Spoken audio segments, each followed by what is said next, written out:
আল্লাহ ডাক দিয়ে বললেন, হাবিব, এমন কোন সৃষ্টি নাই যে সৃষ্টির রব আমি না।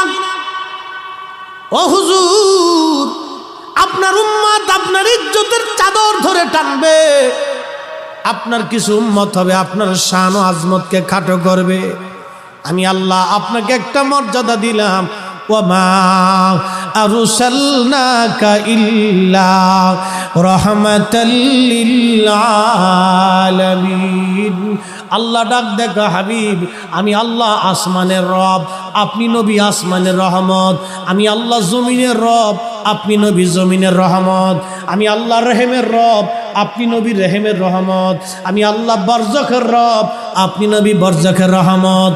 আমি আল্লাহ মেহশরের রব, আপনি নবী মেহশরের রহমত। আমি আল্লাহ জান্নাতের রব, আপনি নবী জান্নাতের রহমত। আমি আল্লাহ আরোহার রব, আপনি নবী আরোহার রহমত। আমি আল্লাহ আসমান জগতের রব, আপনি নবী আসমান জগতের রহমত।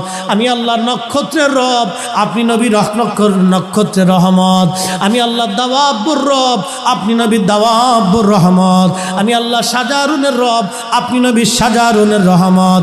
আমি আল্লাহ পাহাড়ের রব, আপনি নবী পাহাড়ের রহমত। আমি আল্লাহ সৃষ্টির রব, আপনি নবী সৃষ্টির রহমত।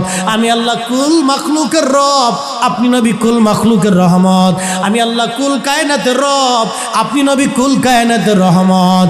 রহমত ছাড়া আল্লাহ সৃষ্টি চলে না, নবী ছাড়া সৃষ্টি চলবে না।